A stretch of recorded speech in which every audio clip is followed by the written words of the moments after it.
Today we'll be talking about the movie Seeking a Friend for the End of the World. This movie gives you the perfect blend of comedy, adventure, and drama. Since the world is ending, what will these characters do? Will they continue living normally or change the way they look at life? Let's find out together. You can support the channel by liking, subscribing, and activating the notifications. It's free, and it really helps us in bringing more awesome movie recaps for you. Now, let's dive right in. The movie starts with Dodge and his wife, Linda, listening to a broadcast on their way back home. They get the most unfortunate news that the world is about to end. The broadcaster announces that the 70-mile-wide asteroid will hit Earth in 3 weeks. Even though Dodge looks gloomy after hearing this, he pretends that everything is normal. He tells his wife that they missed their exit, and upon hearing this, she looks at him one last time before stepping out of the car and running away for good. The movie then shows us that there are 21 days left until the asteroid hits. Dodge's life continues because his way of dealing with tragedy is to maintain his routine. In the next scene, we see a wall full of posters. There are posters for hiring a virgin and even for assassination services if anyone wants to get someone killed. It sure looks like a weird world to live in. Later, Dodge is at the gym. During his workout, he hears a news update announcing that cell services are off now and water and power will soon be cut too. Despite bad traffic conditions in the city, Dodge still decides to drive back to work to maintain normalcy. When he reaches his office, we find Dodge is an insurance salesman. He attends a meeting where the manager announces that the company is handing out executive positions to the upper management. By the looks of it, the team isn't happy about their promotions. Instead, they feel hopeless and upset. Dodge heads back to his apartment to find someone vacuuming inside. He assumes that Linda is back, but it's actually just their weekly house cleaner, Elsa. Dodge invites her to stay and watch TV, but she politely refuses. Considering the current state of the world, Dodge asks Elsa not to come to his house for cleaning next week. When she doesn't react well to the firing, Dodge decides to take it back since she might not be aware of the asteroid situation. After Elsa leaves and tells him she will be back for cleaning next week, Dodge turns on the TV. He hears the news that flights are no longer operational and the last flight abroad has already taken off. The next day, we see Dodge heading to work with a few bug bites on the side of his face. As he is driving, a man jumps off a building and lands directly on Dodge's windshield. With only 14 days left until the asteroid hits, things are getting even weirder. Dodge goes to his friend Warren's house for a party, and his wife Diane greets him at the door. Since Dodge shows up alone, Diane instantly mentions that Linda never looked happy with him. Since Dodge is single now, Diane suggests that she set him up with her friend. Unfortunately, Dodge isn't thrilled about the idea. After this, Warren offers an exclusive cigar to Dodge that he accepts. In the kitchen, Diane tells Warren that Dodge should meet somebody or he will die alone. Dodge lashes out in response and says that he's not going to die alone because the entire world is about to die. Later during the party, Diane introduces Dodge to her friend Karen, who is quite overdressed for a casual dinner. At the dinner table, everyone starts talking about their plans for the remaining days of their life, while Karen reveals that she likes Dodge. Eventually, Warren starts encouraging the children to drink alcohol, and Karen keeps making moves on Dodge. Dodge ignores everything and speaks to another friend named Roach. Unfortunately, Roach starts boasting about all the different women he's been with since he heard about the asteroid. He even tries to convince Dodge to have some fun with him and Karen, but Dodge isn't interested in that type of lovemaking situation. When everybody at the party starts doing hard drugs, Dodge goes to the bathroom and hides in the tub. He gets interrupted by Diane, who walks in and tries to kiss him. In this awkward situation, Dodge pushes her away and reminds her that she's married to his friend. Diane responds that no one belongs to anyone anymore. A few moments later, we see Dodge escaping the party by jumping over a fence and going home early. He opens a box full of old memories and starts looking through some photos. He finds a photo of himself and his high school sweetheart, Olivia. Then he notices a woman crying by his window near the fire escape. He opens the window to ask her what's wrong, but she immediately embraces him in a hug and continues crying uncontrollably. At this point, Dodge realizes that the woman is Penny, who lives in the same apartment complex. Turns out, Penny had just broken up with her boyfriend, missed her flight, and is left with no option but to go back to England. Dodge invites Penny inside, and the two sit together on the couch. Soon after, Penny starts smoking weed and explains that the drugs help her deal with hypersomnia. Without them, she could even sleep through the apocalypse. The next morning, we see that Penny has fallen asleep on Dodge's couch, and nothing can wake her up. The TV is playing loudly, and Elsa is vacuuming,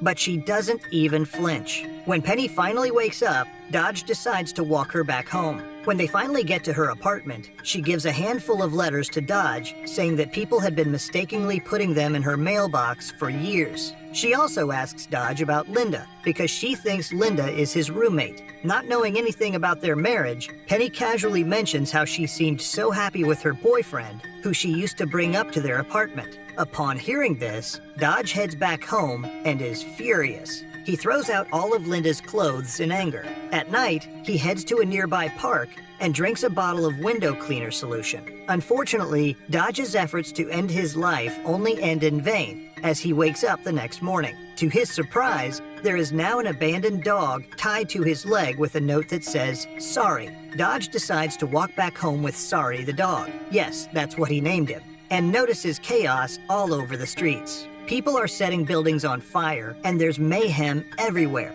but he decides to ignore it anyway. Later at home, Dodge starts reading through the old letters that Penny gave him and finds a confession from Olivia, his high school sweetheart, admitting that she still loves him. Suddenly, a brick comes flying in through his window, and Dodge realizes that the situation outside is escalating. He escapes through the fire escape and gets into Penny's apartment downstairs. Here he comes across Owen, who immediately assumes that Dodge is sleeping with Penny. Even though Dodge denies it, Owen is already convinced, which annoys Dodge. Ignoring him, Dodge runs to wake Penny up and warns her about the riots outside. He keeps telling them to hurry up, but Penny still decides to grab some music records before leaving. After struggling to find Penny's car to escape, the three finally get to the vehicle. Unfortunately, Penny can't drive away immediately because she's stuck in a parallel parking situation. Owen steps out to guide her, but starts throwing a tantrum because she's not driving properly. At this point, Dodge tells her that he can help her get back to her family because he knows someone with a plane. Without a second thought, Penny gets her car out of the parking space and drives away without Owen. The next day, Penny and Dodge have run out of gas and are walking down a street. Since their situation is tense, the two start arguing, and Dodge tells her that she ruined his life by not giving him Olivia's letter in time. Penny feels guilty and promises to help him find his lost love by tracking down the address on that letter. Soon after, Penny hails a driver on the road and asks him for a ride to Somerset. On the road, she gets into a conversation with the driver named Glenn, who confesses that he planned to kill himself when he heard the news about the world ending. After a while, Glenn stops the truck to take a leak and asks Dodge to come with him. He politely refuses, so Glenn steps out on his own. When he comes back, Penny takes Sorry out for a walk, and that's when things get super awkward between Glenn and Dodge. Turns out, Glenn thought Dodge was the hitman he hired to kill him, but Dodge immediately clears up the misunderstanding. Unfortunately, the real assassin drives by soon after and shoots a bullet straight into Glenn's neck. Later, Dodge and Penny team up to bury Glenn with the shovels in the back of his truck.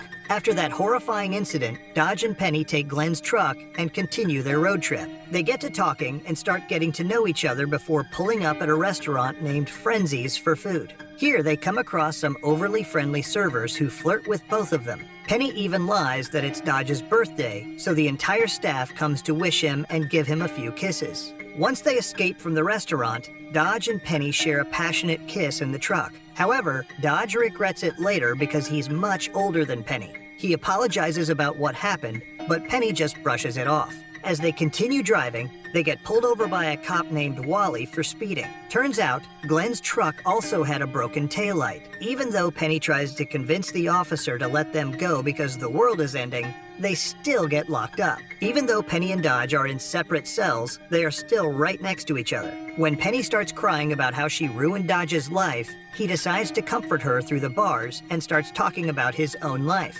Soon after, an officer interrupts and releases them before apologizing for Wally's stern behavior. Since the truck got impounded, the officer gave Dodge, Penny, and Sari a ride. Since Olivia's house is too far, they get dropped off at Speck's house. Speck is Penny's ex-boyfriend who still loves her, so he invites them into his titanium-walled shelter. However, he says that Dodge can't stay here. Penny decides to borrow a car from Speck to take Dodge back to Olivia, so they get back on the road again. When they finally arrive at Olivia's house, there's nobody home. Dodge and Penny decide to break inside and make themselves comfortable by looking through the fridge for food. Dodge falls asleep on the couch, but wakes up to Penny preparing a wonderful meal. As they eat dinner next to the fireplace, they share a romantic moment where they talk about the things they like. Soon after, Penny finds a letter in the kitchen drawer with Olivia's parents' address and says that they should head there the next day. The next morning, they finally get to Olivia's parents' house. However, Dodge doesn't knock and only leaves a letter near the door. Penny keeps asking him what's wrong, but Dodge doesn't answer. Turns out, Dodge has developed feelings for Penny, but doesn't want to tell her. As they're driving, Dodge looks over at Penny and is about to run some people over. When they notice many couples and families lining up to go somewhere, Penny and Dodge decide to join them. Here, the two confess their budding love for each other and share another passionate kiss. Later, they get back to the road and arrive in Somerset. Here, they finally get to their destination, and Dodge introduces Penny to Frank. Turns out Frank is Dodge's father,